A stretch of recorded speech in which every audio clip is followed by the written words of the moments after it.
Thank you for having us. We are proud to be part Hello. of this movement across the country. Hello. Hi, beautiful. There are marches. Some of my Facebook friends and people that come to the Toronto gatherings. 15, 16 Guys, cities, we are once again in Hamilton at the March to Unmask. Vlad has taken the microphone. Suppressed by this government, Vladislav Sobolev speaking. And we got to make sure that we protect them. And we protect them for ourselves, yes, but primarily we protect them for our children. For next generation. Not yet, and I'm live streaming now. Definitely needs our help and support. I have it on my that's phone, but what now I'm we're live streaming, and I don't know if I can stop this. Give it up for our children. Just search. So HugsOverMasks Nation for some of the new people, and thank you so much for joining the movement and supporting. It started in May, part of the Toronto protest that I've been a part of since We're going to be doing this weekly, so the idea for HugsOverMasks is basically a combination of breaking the social distancing requirement, which is completely unprecedented, not scientifically based, and hugs is natural, it's innate for children to come and hug together. And as soon as I saw kids being isolated from each other, for me it's like, it's just so wrong at such a basic human level. So we have to protect even hugs because it's part of our humanity, and it's essential. Hugs are essential. Okay, now the other thing is, this is a good thing for me, right, to stay on track. So the other thing is masks. The masks were not mandatory back in May, but I guess I had a little bit of the foresight. So I already kind of created this slogan in my head, Hugs over masks. And it comes from the place of love over fear. Hugs over masks is love over fear. Love over This government, with the media, with this agenda, been brainwashing people for the last 3-4 months. And it's insane. People are put in a hypnotic state that they're scared for their life. And people walking in the streets wearing a mask. You don't have to wear a mask in the street. Why are you doing that? Amazing, guys. Calgary. It's detrimental to your health. Amazing, Donald. That's and amazing. Whatever you want to do with yourself, that's fine. But when you put a mask on your children, that's called child abuse. And we're not going to allow that. We're not going to stand down with that. We're going to educate the public. And that's what we're doing. We have outreach teams all across this country coming together and building the movement. A real movement of a change, local within communities. And I'm so grateful to have so many people coming together and getting behind this movement. We call it HugsOverMasks Nation now. And they're going into the public. We have flyers to distribute to people. We're going into the businesses. We're educating the people about proper etiquette, how to conduct yourself. Because unfortunately, we've seen so much already in the media assault. With police, people getting assaulted and even shot, which is even crazy to think about it, for just the bare right to not to wear a mask. I was on a Zoom call yesterday with Backstage Choice Canada. I was grateful to be invited as one of the guest speakers. The other guest speaker was, Yes. The other guest speaker was Rocco Galati. Rocco Galati made a very important point. Rocco Galati made a very important point, guys. When we say I am exempt from this bylaw mandatory mask, it's important to understand the bylaw, the exemption is a part of the law. I'm going to repeat. When people say I'm exempt from this, it's not that you're trying to trick the system. This is very important. The exemption is the law. Yeah, that's right. That's right. That's exemption is the law. It's a part of the law. That's right. It is the law. So when you say I'm exempt, you're actually enforcing the law. And the media doesn't talk about it. The government doesn't want to talk about it. They do it on purpose so people wouldn't even know that there are ways for you. You're not able to wear the mask. You shouldn't be forced to. And it's ridiculous that people are being subjected to it. Jason Lambert, musician Jason Lambert is here, guys. Famous Canadian musician. Thank you for being here. Taking a stand for our freedom. That's great. HugsOverMasks.ca, there's a volunteer form, fill it out. We're going to connect locally with the community. We have two main initiatives that we're pushing heavily. One is a truth education platform. There's enough fear and false information in the media and the government. That's so right. we're going to take the initiative and we're going to educate the public with truth and education. So we have flyers, we have other pamphlets we're going to make. The website will be a resource of that information. And at the same time, we're building the teams. We're connecting people together. And that's the most important thing that we can do. It humbles me to see so much leadership in our country. Woo! It's a tremendous opportunity opportunity for us to come together, unite, and resist this oppression. Yes. And more than anything, it's the children. We have young teenager girls coming and speaking at the microphone, and they're gonna blow you away when you hear from them. Woo! And that's something that we have to do, not just to support and protect them. It's our responsibility to give them the platform to speak and actually voice their concerns about their future, because it is their future. Hamilton, representing. Enough is enough. Enough is enough. Enough is enough. Enough is enough. Enough is enough. Enough is enough. So next Sunday, we already agreed we're gonna have this Freedom Festival at the park. Bayfront Park. Okay? Whoever's local, they know. So every Sunday we have this going on. Throughout the week, all the outreach teams will be educating the community and connect with me through the website so we get you organized. And then Saturday we have always Toronto, and Sunday we always have Hamilton. So people can either go to both, or they can make at least one of them. Yes or yes? Yes! All right. Love you all, stay healthy, and I'll give Lamont back. Thank you so much, Vlad. Honestly, I really don't know where we would be without you guys. Life gets busy, and life was before we got to this point. And of course, as most of you know, if you own your own business and stuff, I'm telling you, it's crazy times. So, when I first joined about 14 weeks ago, I became a member of Celebration of Freedom on Facebook. I also became a member of Free North Patriots, and then I joined the line. All right? Yeah. Yeah. Because you know what? I figured out one thing. If social media goes down, which is part of the problem, the line has everybody covered. The line has every group in Canada, and now we're starting to talk about people around the world that are aligning with this message to the people. Right? Yes or yes? Yes! So, the line, the government, the wonderful police that we love so much, they cross the line, and we're the ones drawing the line. That's Are right. you with me, people? Woo! Freedom! Freedom! Freedom! Freedom! Thank you for being here. Yeah, thank you. Thank you, Lamont. Thank you very much. It's great. So for our next speaker, Your help we are to going hold to the have phone. Letitia Montana.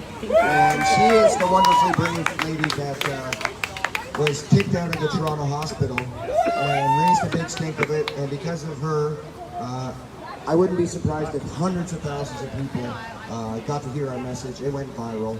And she's such a brave, wonderful spirit. I'd love for you to all hear what she has to say. Thank you. Thank you, Justin, for that lovely introduction. And yes, everyone, I was the woman who went to St. Joseph's Hospital in Toronto because I thought I had broken my finger. It turned out it was just sprained, but the night of the incident, my finger had swollen significantly. I couldn't bend it. I thought, okay, maybe I have a broken bone in there. Let me go get, maybe they'll have an x-ray machine. Well, you all know what happened by now. The nurses denied me service because I even questioned the mask policy, and I pulled out my phone to record what they were telling me because I was in disbelief that they were about to deny me service in a public taxpayer-funded hospital in this country, okay? Our taxpayers pay for our so-called universal health care that we are so proud of in this country, and I was in shock that I was being denied care. And I already knew, first of all, I knew that the Toronto mask bylaw was coming into effect the following Tuesday. This happened the previous Saturday night. I had no idea. Like many of us in this group, we've been gathering for months now at Queen's Park. We don't wear masks, we don't socially distance, we hug each other, we interact like normal human beings. And I was shocked that at the same emergency department where I had been before, I was being asked to wear a mask because never in the past, even though there was a room full of people there before, never ever had I been asked to wear a mask. And again, the security guards tried to shame me. Like within 30 seconds of my 30-second video that I recorded, the nurses telling me, no, Ministry of Health policy, basically, no mask, no service. So security guys showed up and they're trying to shame me. We're in the middle of a pandemic. Those of us who've done our research know that this so-called has a 99.7% survival rate, maybe higher by now, according to the CDC, by the way, and even using their very inflated death numbers, okay? So anyway, the aftermath of me posting this video, I never in a million years thought that my little video on Twitter was going to end up having 6.1 million views. Yeah, and people are joking and saying, oh yeah, but people hating on you. Well, you know what, guys? And the reality is I got a lot of negative comments. Like, last I checked, I had maybe 50,000 negative comments on Twitter, as if I could ever respond to all of them. You know, so here's what happened though. Within a few days, you know, all those people that were hating on me, we, you know, affectionately call them the haters, they came and went. And what was the net effect is that my Twitter following has actually gone up, all my social media following has gone up, and the people that are now following me, which I don't even like the word following me, but really are rather in my network, are people who are awake, aware, hungry for truth, hungry for freedom. Yes.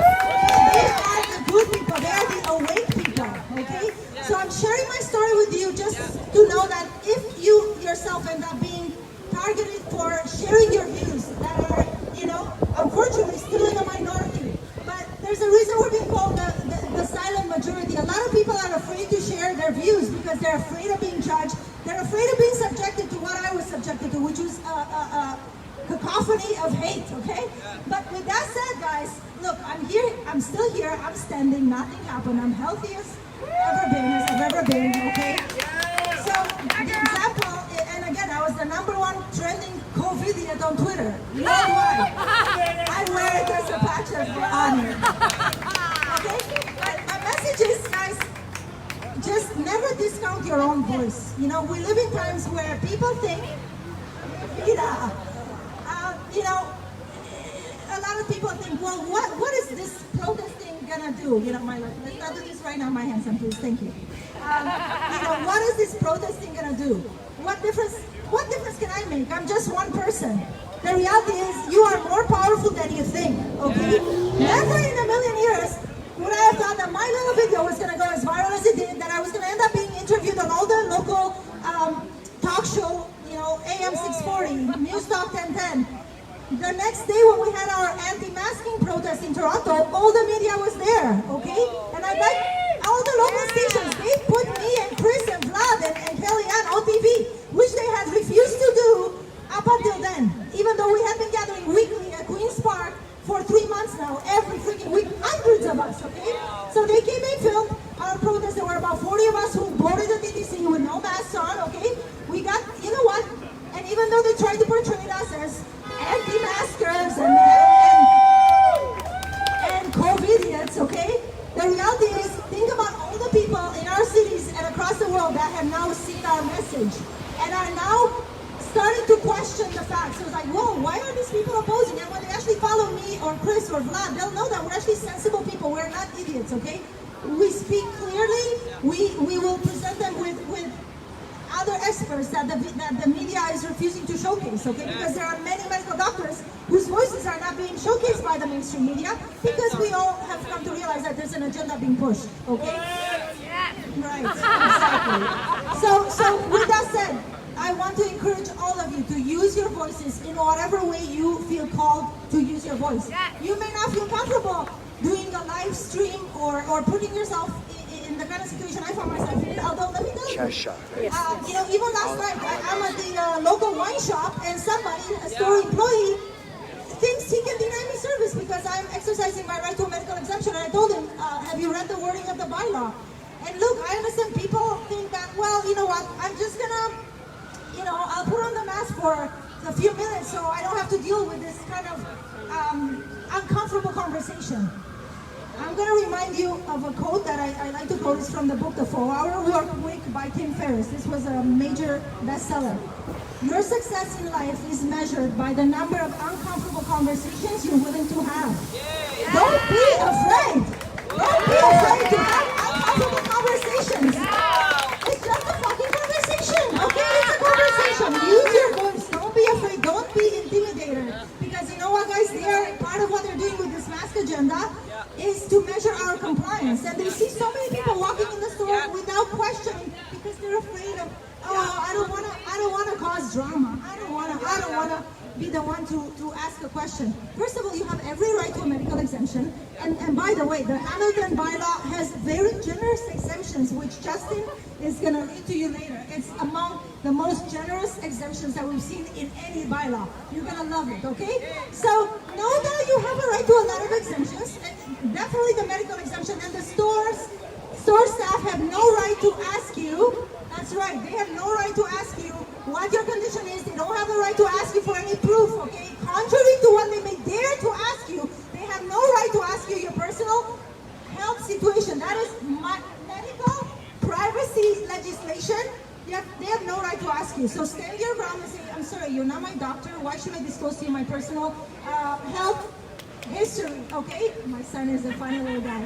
Okay. And my gosh, last but not least, okay, so they have no right to ask you about what your mental health history is. If you're being given trouble by the entry door person, the store staff who clearly haven't been trained properly on the exemptions that are allowed within the bylaws, ask to speak to a manager. I would suggest you don't have to get into a situation of conflict. I mean, if you want your infamy or social media, you can. I mean, look what happened to me. But I mean, for me, it was a hospital. This wasn't a clothing store, okay? But ask to speak to a manager right away. Let me talk to your manager. I'm sorry, you clearly do not know the wording of the bylaw. Let me talk to a manager, okay? So yeah, stand your ground and use your voice. You are more powerful than you think. Use your voice in any way you can. If you don't feel comfortable being on camera, perhaps you can support those of us who are comfortable, because for better or for worse, some of us have dared to open our mouths and question what's going on, okay? And I'm very grateful that in the aftermath of my hospital incidents, people from all over the world have reached out to me. And again, they may have a little Instagram channel. They're sending me information that I can now share with my people, with all of you, and continue spreading the truth. So all of us can do something. Do whatever you feel comfortable doing. If you dare to push that comfort zone a little bit, you will be rewarded for it more than you will know. You will at the very least grow as a person. Because remember, your success in life is measured by the number of uncomfortable conversations you're willing to have. Staying comfortable is not serving us right now. Staying obedient is not serving us right now. We need to stand up for our rights, or we will lose all our rights we have. Thank you all. Stay strong. Stay strong. My pleasure. Before I let go of the mic, I'd like to invite to the microphone my amazing friend Chasha. Chasha is a hairstylist who is now being forced to wear a mask when she works with her clients, okay? And she can hardly breathe with a mask on. She's been following our movement. She is very outraged by what is happening. Like me, she grew up in a communist country. She doesn't want to go back to communism, guys. So Chasha, welcome to the microphone. Thank you all. Yeah. Go ahead. Go, honey. Yeah, don't worry. Hello everybody, my name is Chasha. Thanks Letitia. I do actually follow her. She's a wonderful lady. Thank you, Chasha. I would like to speak actually today mostly on behalf of the all hair salons and the nail salons. They call us like a lot of our services, and they expect us to do a good business. Even though we cannot allow to blow dry a customer when if you have a haircut or if you have a hair color. Doug Ford said that. Yeah, I'm pretty sure some of you will hear that. And this time, if you don't have our services, how are you gonna survive? Just a cut and go? Wow. That's impossible. Wow. So even the government helps the 75% Of the rent. do nothing anyway, because there's no clients. I passed yesterday in one of the salons, the lady stopped me and she said, you know what, today is Saturday, I did not have even one client. So how can you imagine with all these cuts, all the services what we do have, they cut it. So there is no way that 25% will help you. Thanks, just to pay your rent. We will, the business. Roger, I will make sure it's shareable And then, after the live stream ends. About the mask. With the mask myself, I cannot take it longer than 2 hours because I'm a healthy person. But the mask giving me like I have some pain or something in my chest. I feel like I start having some kind of problem. So I know the mask is really effective. It's not good for us. No, of course not. There is 2 girls, 10 years old, wearing a mask all day. They died. One in Mexico, one in Toronto. Oh There is a bus driver, he passed out too. So even the police admit to that because of the mask. So that tells you what the mask will do. Doesn't have nothing, completely nothing. So you're only going to find yourself a more problem with your health. Yeah. So you have to stand up, especially for the children, because the children, little kids, it's not even mature, the body, the immune system. So how are they gonna survive? Do you really want to see your child dead? God like forbid. The other two people I saw? Unbelievable. It's Unbelievable. Unbelievable. Impossible. Horrendous. So we have to really, really stand up together. The more voices we get, we are gonna be doing it. Thank you. Thank you. You're absolutely right. We're stronger together, and we need to stand up for our rights. Okay, next up, I'm very happy to announce will be Julie and her wonderful daughter, Phoenix. Phoenix is a 13-year-old patriot who has just started joining us out in Toronto. And she's going to speak a little bit about how these lockdown measures and the mandatory masks and everything are affecting the younger generation, because they're not being listened to enough. And this lockdown is really rough on them too, with being isolated, not being able to socialize with their friends anyway, except for online and everything. So I'm very pleased to announce Julie and her daughter Phoenix. They're going to come up here and say a few things. Can we get a round of applause for them, please? Do you have to speak close to this? Okay. Sorry, my voice is really already bad, and now I've been chanting and yelling for about an hour. So don't forgive me. I'm Julie. This is my daughter Phoenix here. You might say I'm a fairly new patriot to this cause. To give you a ballpark figure, in 7 days and a half, I've gone from being called mother, sister, aunt, to threat to society and mass murder. Oh my God. So, I know, sister. I like know. everybody else, at the beginning of this, I felt maybe it's true. Maybe they do have a problem, and this sounds really, really scary. And I am considered to be high risk from the trach tube. For those who don't know that, that's just how I breathe. So at first we were very cautious, but the day that I started to feel that something was wrong is when I went to Dairy Queen with my family. They had these little dots on the floor, little red dot that said, "Stand here while giving your order." So I'm like, fair enough. I stood there and I yelled at the lady, "I'll be really hurt." I said, "I'd like a #1 combo, please." She says, "Okay, come here and pay." I know, right? I said, "I'm 6 inches away from you. This is not normal. This is not good." Then that same night, a friend of mine, she called me and said, well, I have to tell you a bit about her. She's just had twin babies. They're 2 months old. During her pregnancy, she found out she had aggressive breast cancer. Oh my God. Of course, during the lockdown, they would not operate on her. So when her babies were born, she was supposed to be operated upon this. The oncologist said to her, if she had been operated then, she would have had 92% chances of recovery. Oh my God. She's dying.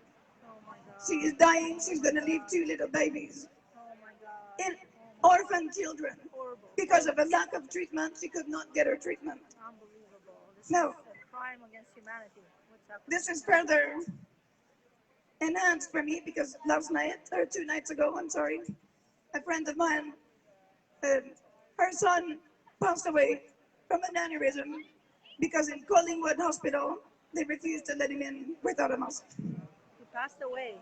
This boy is 27 years old. 27 years old. My oldest kid is 27. Oh my God. I really feel that. I really genuinely feel that is wrong. So this gent today, when I got here, this gent on TV said to me, can I ask you on the camera why you are here? Well, here's why I'm here. I'm appalled. I am appalled at the way that people are taking this and not revolting. Why there is not civil unrest. I know. It's amazing. Civil unrest. I don't understand. I went to the Tim Hortons this morning right here down the road. Canadians are too complacent. The man there said, don't go inside. There's not a bathroom. Now, I'm not from here. I didn't understand. Bathrooms here are all closed. I'm like, well, we just camped here. Right? He looks at me and he says, aren't you worried about your kids? They're all standing there. I'm like, no, they've been all over Toronto, everywhere. They're touching all the stuff there, right? And he started to berate me. Oh my God. So I said, hold on a moment. This is. Are you not tired? How come the population is not tired of sitting there and taking this? There has been many instances in history where there's been things much more horrible than this lie that we are being fed. That's right. Well, that's Yet, what they're planning for us. Horrible things. here we are. Nobody is saying anything. People sit there and go, oh, no, it's okay. It's fine. This is what we do. This guy said to me this morning, I said, why do you wear a mask? You are standing outdoors in front of the window to order your food. He goes, that's how it goes, lady. Oh my God. Oh my God. I said, pardon me, what do you mean that's how it goes? That's how things are. And if you don't like it, he says, you can go to the States. Oh my God. Oh yeah, because that's totally sensical. Wow. Wow. Imagine why he would say that to a stranger. At any rate, it has made me see. I am a big patriot for the concept of peaceful, and note the word peaceful civil disobedience. I have that all over Ontario this week and the week before. Now, a lot of people don't know how that's done. They're very scared, and that's why Chris and Vlad and everybody, I'm so glad about the card. Someone asked me about the card. They said, why do you need the card? They say, oh, then whatnot. I said, well, honey, you could write that on a burger wrapper in crayon, okay? And it would be the same exact thing. It is an expression of your words. You don't need the card, but if you feel that you do, please write it on toilet paper. It doesn't matter. That's right, because the exemption stands. People need to know you don't That's need right. the card. But the most important thing that I've seen, because I don't know if everybody's heard it today here, but I'm a mother of 9. That's right, 9. And I have said to my kids, you will not be growing up oppressed. That's right. So my main objective has been to teach my kids how to react when people ask you that you must wear a mask. Throughout all of that, my friends have said, wow, that's a great idea. You should educate other people. So if I have a volunteer, I'm going to show you how I do it with my kids. It's a little role-playing game. It's pretty cool. Oh. Anybody? Good. Okay, which role do you want? Would you like to persuade me to wear the mask or the opposite? I'll be the mask wearer. Okay. Would you like to be the Walmart manager or Julie? I'll be Walmart manager. You must try to prevent me from getting my exemption. Go. There is no, you can't, you have to have a mask to come in. You need to be watching out for others' health and. Oh dear, I'm so sorry, but I have an exemption. We don't know about any exemptions. You still can't come in. I have an exemption. Can you see me? I have an exemption. And it's stating in the bylaw, which states that you only need your word. There is no proof required. So I am medically exempt. You must let me in. Please come in. No, you're supposed to say no. No, you can't come in. Okay. Not at all. Impossible. Yeah, I don't. Okay. What's your name, darling? My name is Walmart manager. Number 2. Number 2. I am writing that down. Now, go get your manager for me, hon. Yes, I can. Now play the manager. I'm Walmart manager number 1. Hello, my dear. I am medically exempt, and I must be given access to your store. Am I supposed to say no or yes? Oh, okay. You have to prevent me from getting in. Yeah, you can't. You definitely can't come in still. I'm ignorant to all the bylaws. I haven't read a single word of them. You can't come in. Okay, well, I am exempt. Your employee didn't let me in, and you also are not letting me in. Right now, I'm going to have to call the bylaw officer, which, by the way, is 311 on your phone. Oh, woo! So, do you feel that you want to get in trouble with that kind of stuff at this point? I think they're going to be on my side. And they won't allow you to come in also. Okay, so for your reference, right now I'm going to call the bylaw officer, and he's going to come and he's going to say that he must. And if he doesn't, here's the real kicker. Guys, if this bylaw officer is also against me, I can totally walk away, but then I'm going to go home and I'm going to call the Human Rights Commission. And I'm going to say they are not letting me in and I am disabled and I demand my rights not be violated. That's right. That's right. So this is how I teach my kids. This is how you should teach your kids if you want to. It is an awesome, awesome teaching tool. Upon this, my daughter Phoenix also has been coming to the protest, and she has to say about the kids and how they are affected, and I'm going to give her the mic now that I've exerted all over the place. Thank you. Give me 5. You're amazing. Hi everybody, I'm Phoenix. I'm 13 years old. I'm from Chatsworth, Ontario. So last Saturday I came to the protest with my family, and I was inspired by everybody that spoke. It's such an important thing to me right now. So the effects of the lockdown on the children has not been positive at all. We started at first with online schooling, which did not really go anywhere for any of us. No, hey, Anthony. Birthday parties, sports events. No, you don't run away. No, Anthony, that's not okay.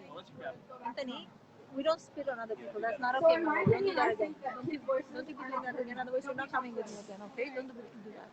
We are the most isolated group out of all of everybody. We don't go to work. We don't go to the store. Okay, I'm sorry. We have to stay home and deal with this. We have to deal also with our parents' stress. We feel it. Politicians don't hear us because we're not part of the population that votes. Mental health on kids right now is a real issue. Everybody says, "Oh, you don't know what depression is." Talk to me when you're an adult and you have real problems. Oh my God! Wow! I'm sorry. What is the real problem? This is disgusting. Oh my God! Like that, they're trying to minimize the child's voice. Trying to explain yourself to your parents how you feel, and they just turn you away. Sorry. Right to your lips. Right to your lips. Is my problem bigger than yours? No, our problems all matter the same. Exactly, sister. Young lady. I want to empower other kids to rise up and reunite, and to show them that we want our normal back. Not their normal. We want our normal back. Yes, yes, yes. So, as I'm pretty sure none of you guys know this, I'm a competitive Highland dancer. And this summer I would have had over 45 competitions to attend to, all over Canada. Wow. And I lost a year of it, and it really just sucks. No. Oh no. That sucks. We matter. Yeah, you do. You do. Our children matter. Yes. Our children matter. Our children matter. Our children matter. Our children matter. It really sucks to see kids my age. In my opinion, I think that we should be the people that are most against this. Growing up, we should not have to deal with this. They're scaring us more than we already are. There was 2 boys last night. We were with Matthew at the corner of the community center in Hamilton. They were just arguing with us just over what his board said. And after they realized that their point was invalid, they started insulting and swearing just because they didn't know what to say. That's how a lot of people are.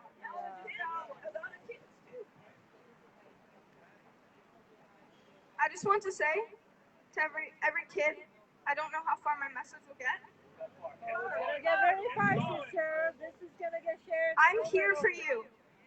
Thank you, sister. Thank you. I want you to reach out to me personally. I will be here for you no matter who you are. Even if you're an adult, I'm here for you. I care.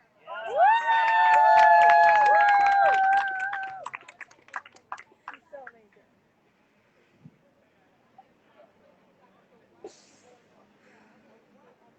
You matter. I matter. Everybody here. Even the people who disagree with us, they matter too. Yeah. Wow. She is amazing. Your sister is amazing. Wow. We are the future. Don't muzzle us. Woo! Thank Thank you, everybody here. you. Thank you. She's amazing. Thank you so much, Phoenix. You did a wonderful job. Everybody, round of applause for this young patriot here. Thank you. Next up, we're going to have the one and only Chris Guy. He's another organizer from the Toronto event that was gracious enough to come down here, help us. And he's one of the organizers behind MAD, Mothers Against Distancing, and the Back to Work initiative. So I will give him the mic now. Hey guys. Wow, that was a really invigorating march. And I know they were doing it all over Canada. And I know everybody in Canada knows exactly what we're doing now. I started 2 initiatives that I just want to talk about a little bit so everybody knows how we're fighting back. At the start of all this, we realized that the #1 target of the government's policy, not COVID, was the small businesses. Small businesses, the heart of our economy, the backbone of the middle class. 70% of all jobs are small business. Over 97% of all businesses in Canada are small business. At the start of this year, we had over 1.15 million small businesses thriving, supporting millions and millions of Canadians and making up the majority of our middle class. Thanks to the government policy, not COVID, government policies, by June, we lost over 225,000 of those businesses. Those are businesses that are gone permanently, millions of jobs that are gone permanently, and they're not going to be replaced by anything. These are people, these are families that were once stable and independent and now reliant on the government just to survive. And when you rely on the government to survive, the government no longer serves you, the government rules you. That's right. Yes, and this is why they're trying to put more and more people from that independent and stable middle class to the dependent and unstable government-dependent class. And that's why we started Back to Work, to give the people a way to unify and fight back. Because we're all about united non-compliance. So I'll tell you about what we did for them, just so everybody can get a handle on it, because I don't think people in Hamilton have heard much about it. We get businesses that have been shut down by the government. They sign up to an anonymous network at the website www.BacktoWork.bz. As soon as they sign up, I get their information. I'm the only person that knows the businesses in the network, so it's completely anonymous. I will contact the business. They put $100 into a legal fund that they have access to, that every business in the network has access to. I go to their business. The first thing we do is look at their lease. Everybody needs to hear this because a lot of people don't know. About 1 out of 3 leases in Canada has a clause that says, if you are shut down by the government, you do not owe rent. Your landlord's not going to tell you this. You need to know yourself. And that right there saves about 30% of the businesses. Then we look at their individual layout and their business type. We pull out the guidelines. I go over the guidelines with them, and using their individual layout and the guidelines, I come up with an adaptive business model that allows them to generate revenue without worrying about getting fines from the government. So now they can survive and they can thrive.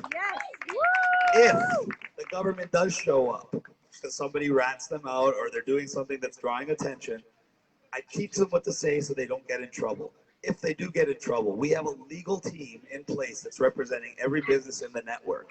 And the legal fund has over $8 in it already to fund any businesses' legal fees that need it. So they're completely protected. They're completely anonymous. They're united. They have a legal defense team, and they have access to funds if the government gives them a hard time.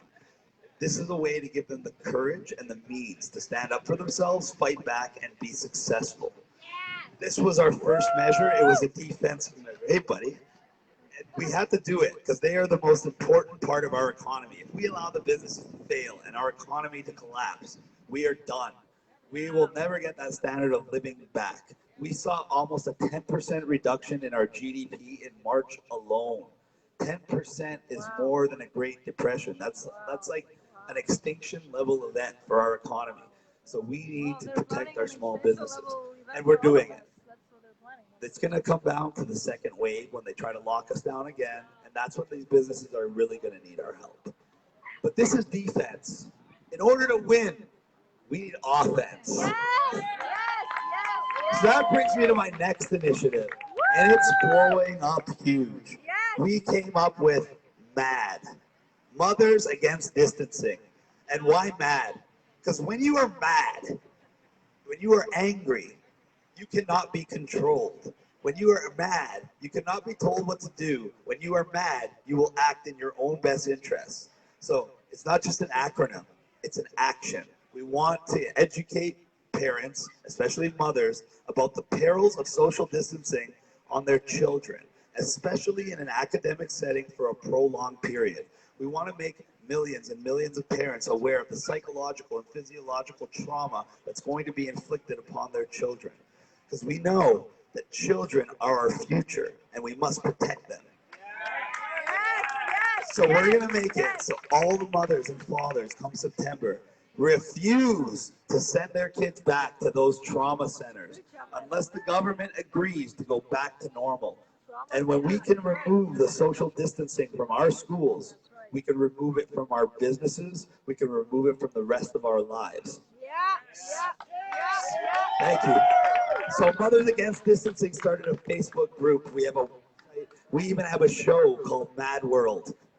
We film in Toronto and we're getting special guest stars. Our next special guest on Mad World is going to be Dr. Tenpenny from the United world-renowned, one of the top debaters in the entire world. Her organization offered $100,000 US to anybody who would debate her on COVID.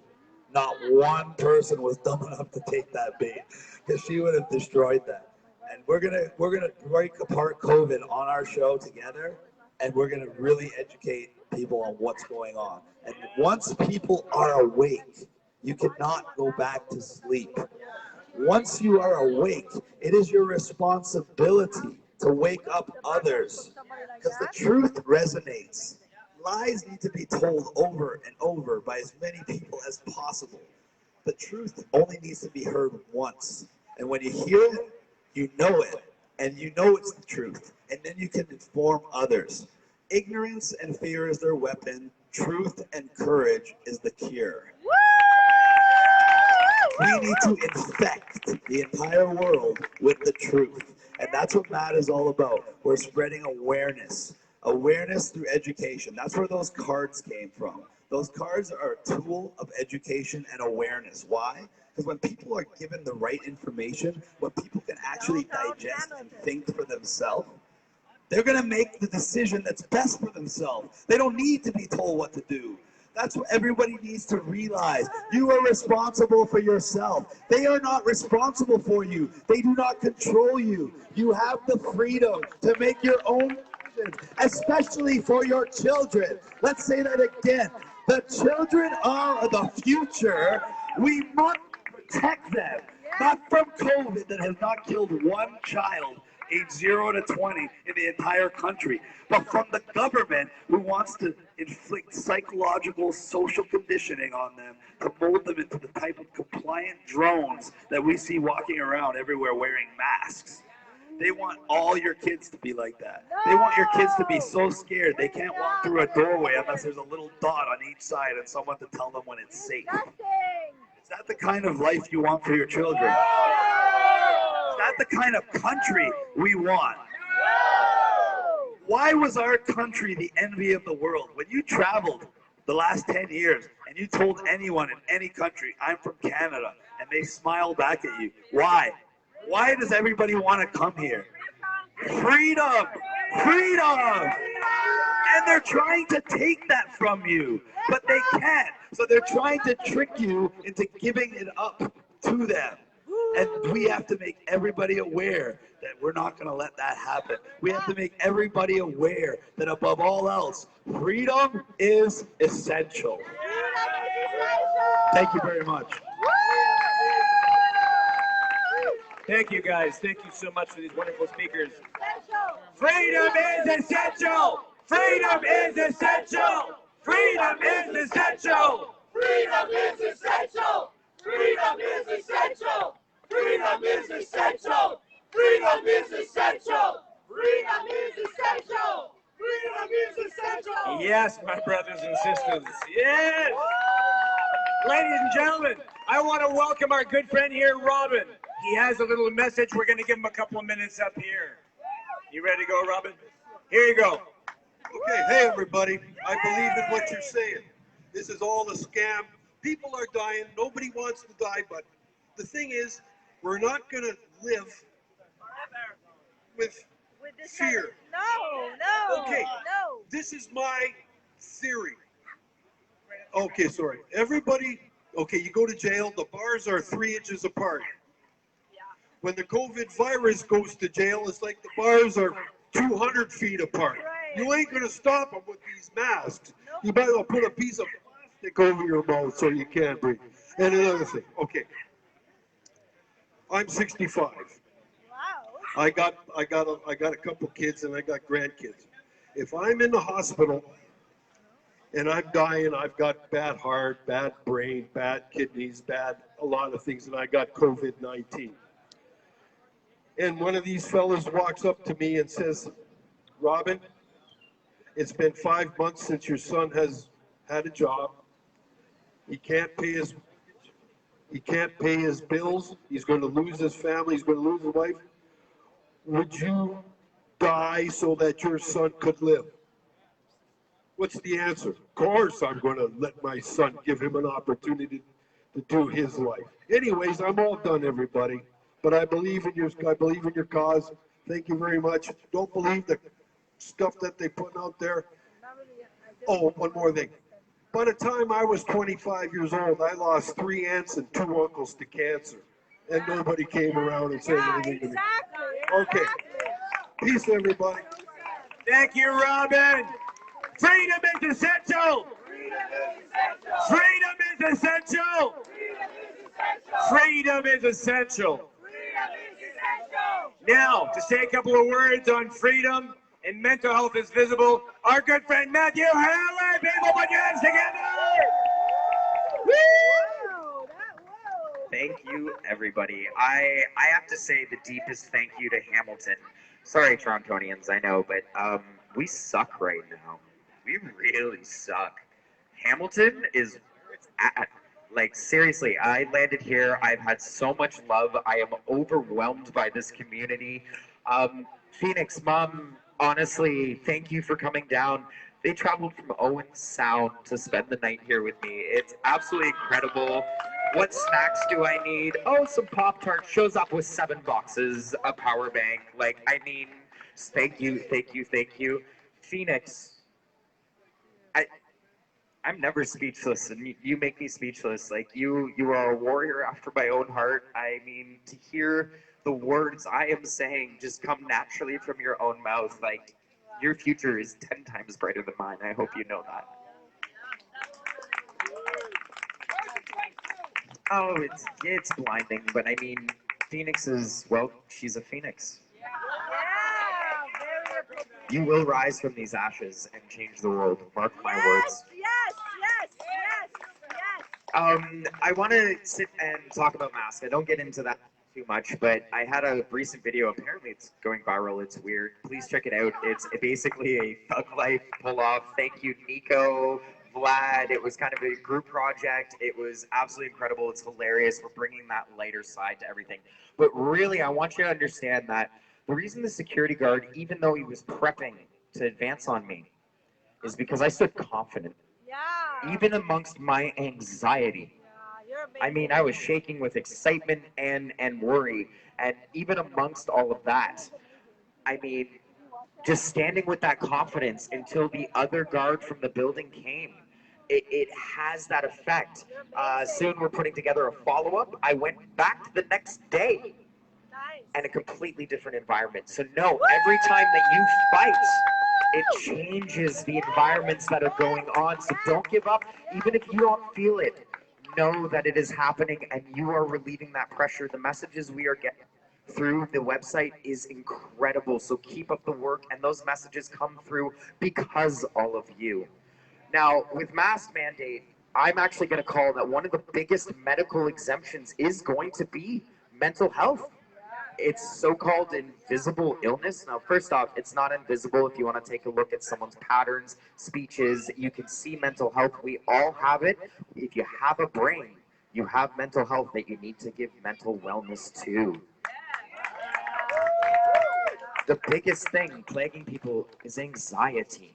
Anxiety is a symptom which we all suffer at time to time. It's part of the human condition, and the mask can exacerbate this exponentially. I do openly disclose I do not wear the mask out of anxiety, because in about 2 minutes, I become not myself. Very aggressive, actually dangerous. And I never ever want to be in that state. I never want to hurt anybody. So I do not wear the mask. I'm willing to wait outside for my coffees. Oh, thank you. That's wonderful. It's beautiful. Go ahead, take my list, do my shopping for me. Whatever considerations you want to make, I will play ball. But don't force that mask on me.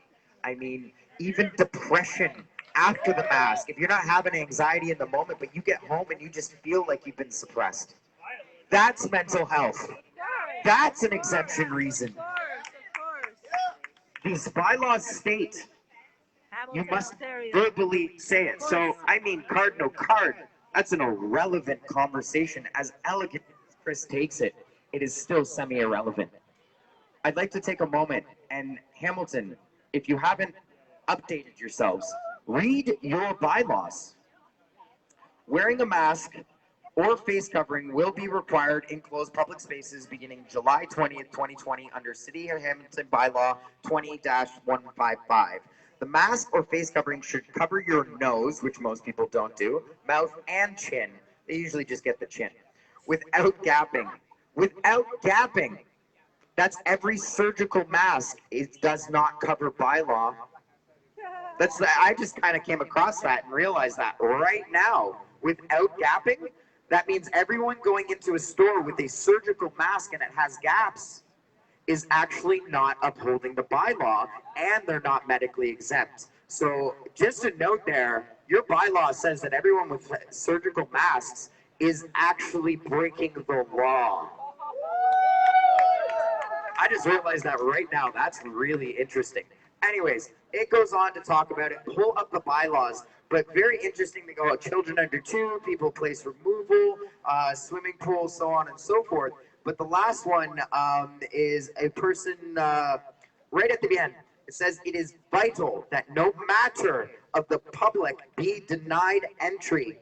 No member of the public be denied entry or stigmatized if they are unable to wear a mask or face covering due to a listed exemption. We ask for patience and kindness as everyone adjusts and navigates through these uncertain times. That is in the bylaw. It also says a person who is engaged in a public speaking event or conducting a ceremony can choose to not wear a mask. I mean, read this bylaw for the Hamilton bylaw. Again, it is bylaw number 20-155. Thank you, City of Hamilton. I'm just going to say, there's a few woke individuals in the government there that are trying to do their best to fight against this in their writings. I'm just going to say I'm recognizing that right now. I would love to finish up with a poem quickly. Excellent. I wrote this on Canada Day.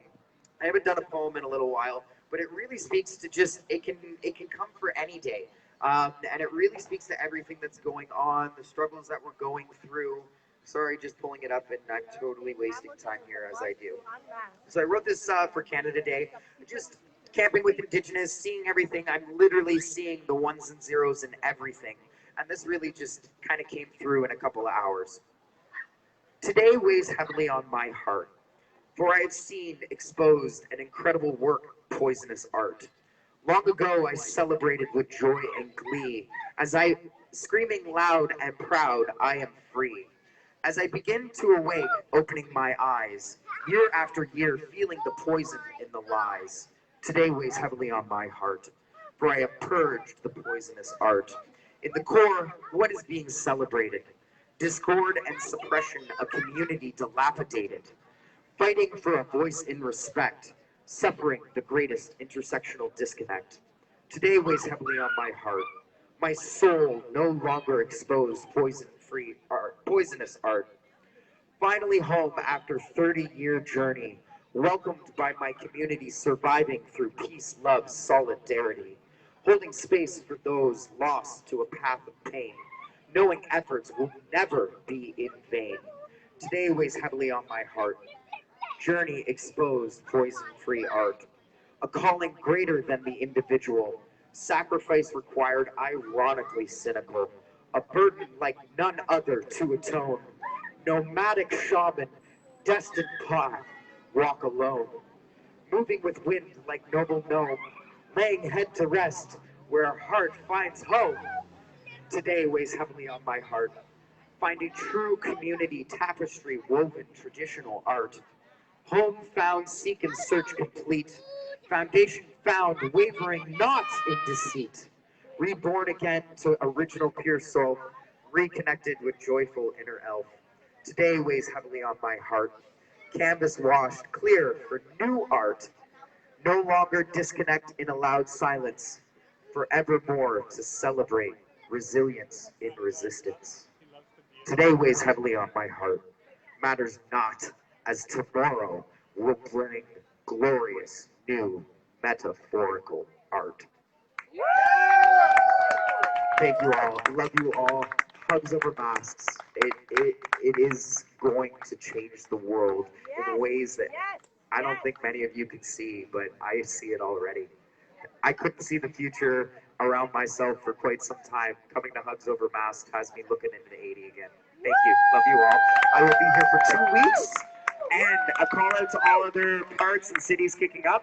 Get your movement going. Reach out to us at HugsOverMasks@gmail.com.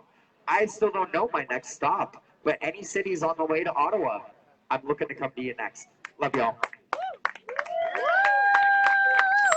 Thank you, Matthew. It was a great speech. Thank you. Bravo! My love. It's not on.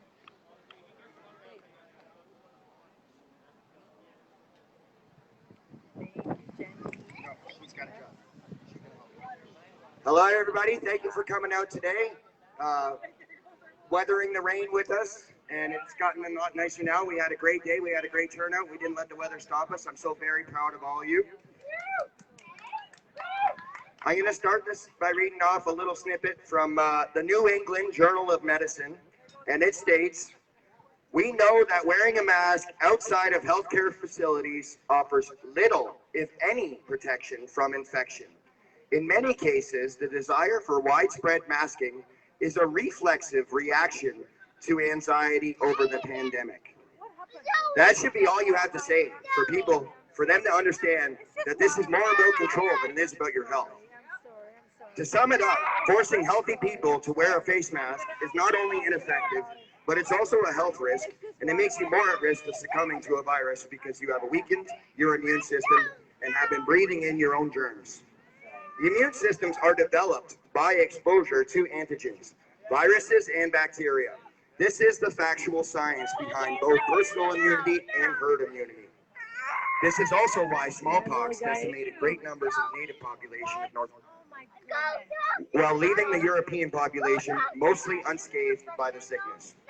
The Europeans had built up herd immunity from being exposed to the virus, while the indigenous people had not been exposed to the virus, therefore their bodies were not able to build up a natural defense against smallpox. Keep in mind, this all happened around the 17th century before vaccines. The mortality rate for COVID-19 is over 99.9% globally. It is comparable to a bad flu season. And we already have a vaccine for the flu. It still takes out almost just as many people. That's right. Then you have to consider the fact that the tests are inaccurate at best. In fact, you can test positive by having one of several coronavirus strains. Coronavirus is defined in old medical journals as the common influenza, meaning that you can likely get a false positive for COVID-19 simply due to the fact that you got your flu shot last year.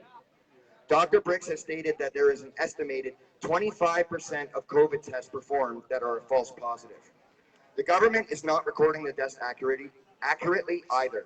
You don't have to die from COVID to be recorded as a COVID-19 death. You just have to die with COVID-19 in your system. You could be on hospice dying from heart failure and pass away due to previous medical conditions and be marked as a COVID death. George Floyd, who was clearly choked to death, was listed as a COVID-19 death. Are you aware that multiple states in the U.S. were caught working along with the CDC, manipulating the test results? Florida, as an example, reported 99% of their tests as a positive. After closer Lost my spot. 1 second.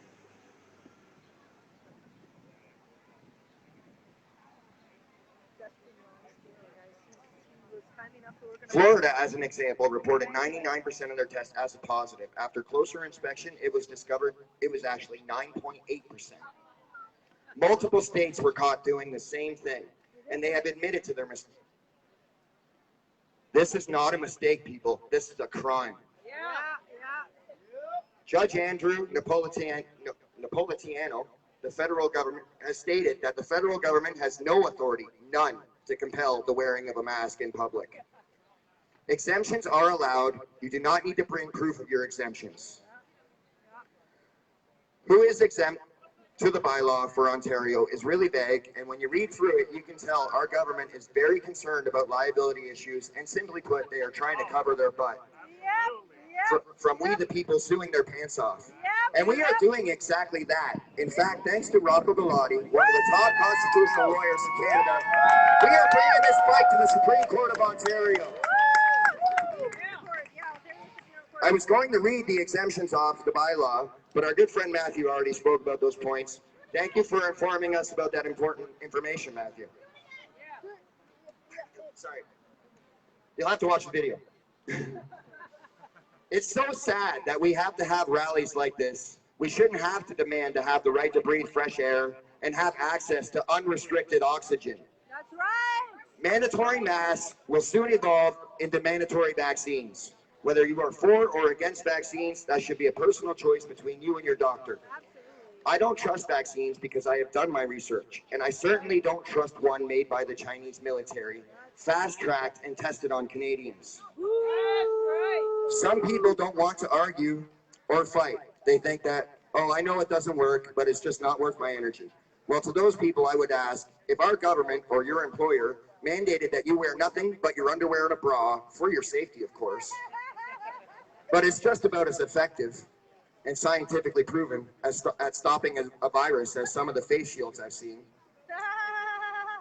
what would you do? This is the reason we organized the March to Unmask. Where do we draw the line? That's right. Woo! We will draw the line It's right here. Right here, right here. We are mad. We have mothers and fathers against distancing. We just want to get back to work. We want mental health to be visible. We want hugs over masks because hugs save lives. Don't ever let yourself feel hopeless. Know that you are not alone, and every time you speak about the injustice, your voice becomes louder and stronger. I know this to be true from experience. I once chased Justin Trudeau out of the Labor Day parade in Hamilton within about 2 minutes flat, simply by asking questions that he didn't want to answer. If I could chase the leader of our country out of a parade within minutes, don't ever underestimate what one person and a megaphone can accomplish if they have the willpower to stand for what's right. Every time you stand up for your rights, you are teaching other people to do the same. They cannot stop our message because our message is truth, love, and hugs. You can't fight that message. We will win this fight, and I'll tell you why. We will win this fight because the power of the people is greater than the people in power. Keep up the good fights, Patriots. I'm so proud of all of you. Thank you for your time.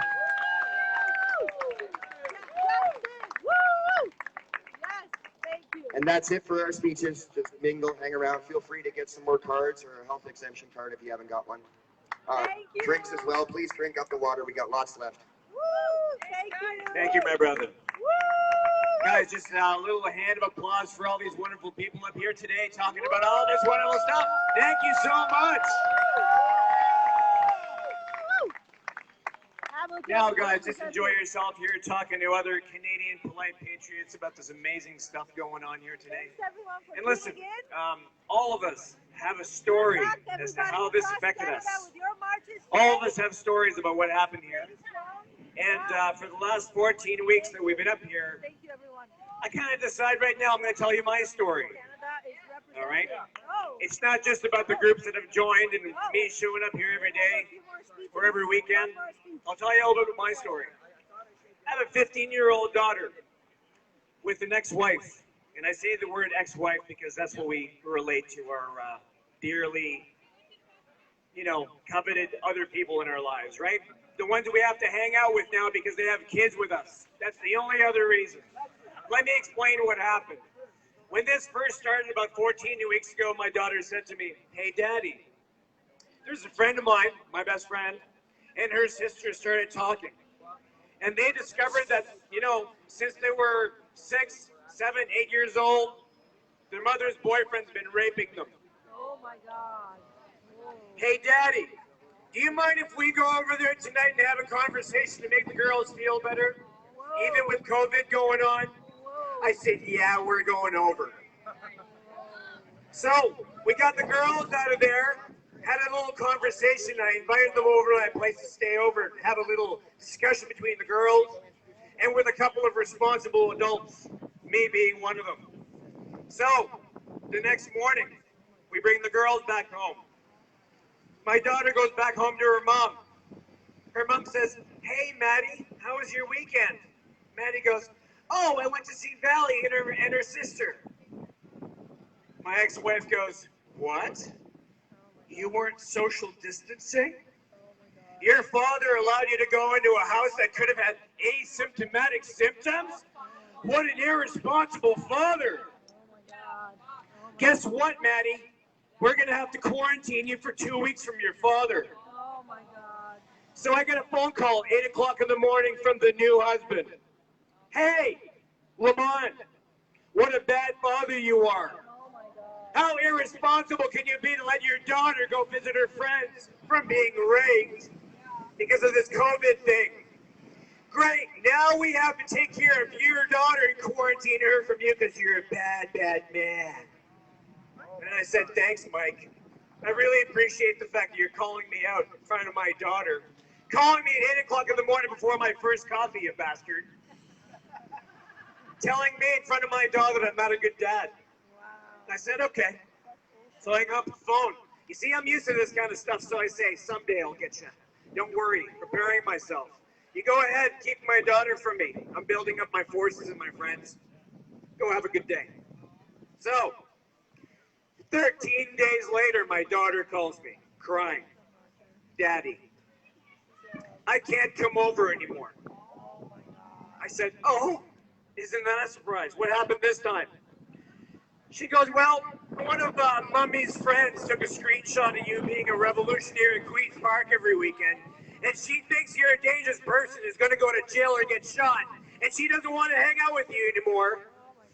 And she doesn't want me to come over to your house because you're a dangerous person." I said, "Okay, Maddie." So that was 2.5 months ago. I said, "My love, keep it to yourself, but one of these days, we're going to prepare some legal challenges for parents under parental alienation, and we're going to figure out how to hold these parents personally liable for these mental health issues of our children." Don't you worry, wonderful ex-wife. I'm going to have fun with you in the future. But guess what? It's not about you. Because ultimately, you're the mother of my child, and I do love you somewhere in my heart. Trust me. I love all exes. You all teach me something. But I'll tell you what. I'm doing this because there's a lot of people out there that don't have what it takes to stand up here, holding a flag, talking about these kind of things. That doesn't make you, any different than the rest of us. We just happen to be a little bit crazier than you are, and that's okay. Some of us have these issues going on in our minds. But I'll tell you, we're building this for you guys. All these issues where people stand up against us, like last night, in front of those cops. Chris is there talking to these guys. There's other people trying to chime in and stuff and trying to get into the discussion with these police. And I said, "Guys, step away from Chris. Let him do his thing." You know why? We want the fine. Chris wants this because it's going to cause a precedent. So that in the future we get to visit you in court, and whatever is going on at this point is going to stand up against the system. And one by one shutdown, one fine, one arrest, whatever it is, they always walk away. They always walk away, and some of us know this. So we'd rather stand up. We're not causing issues. Bring us your fines. We'll see you in court. We'll have a discussion that's going to put you in Canadian history as the people that fought against the heroes of the revolution. Freedom is essential! Freedom is essential! Freedom is essential! We are Canadians! Aho! And thank you. Thanks for sharing. That was Lamont Deigle. I was not familiar with his story, guys. Yeah, I didn't know of his story, but we've heard multiple stories like this of parents. No new normal! No new normal! No new normal! No new normal! No new normal! Healthy people don't wear masks. Healthy people don't wear masks. It's our body, it's our choice. It's our body, it's our choice. Healthy people don't wear masks. Healthy people don't wear masks. It's our body, it's our choice. It's our body, it's our choice. Come and stand in pigeon poop.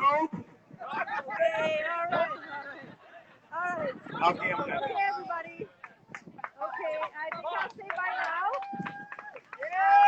Again, we have heard multiple stories of parental alienation, of children being kept from their parents because the other parent found out that the other parent was not engaging in social distancing, and now they're keeping that child away from their parents. Okay, this is such an injustice, and you know, it's just adding fuel to the fire in environments where there were already conflicts between the parents, and now the other parent has a perfect excuse to deprive the other parent of their parental rights and keep them from seeing their child. And what psychological effects is this going to have on that child long term? Lots of injustices happening, guys. We need to stand up against these injustices. Families being torn apart is one of the results of these insane measures that are trying to tell us how we can live our lives in our beautiful, you know, God-given bodies. You know, we're supposed to be living in this socially distanced, unnatural ways. This is not okay, guys. We need to continue taking a stand for our freedoms, for our human rights, for our charter freedoms. Keep taking a stand. And again, I'm extremely proud of our Canadian patriots from across Canada who are representing today in the national initiative, which is the March to Unmask. We're just wrapping up the event in Hamilton, and I trust the events in Calgary, Edmonton, Vancouver, Victoria, Montreal, Halifax, and all the other cities are going to go equally amazing. Stand tall, stand strong. You've got this. You can do this. Love over fear, truth over fear. We will succeed. Truth and justice and light will prevail in our beautiful country and across the world. I'm proud to be in Canada with fellow patriots leading the way. Take care. Blessings, all of you.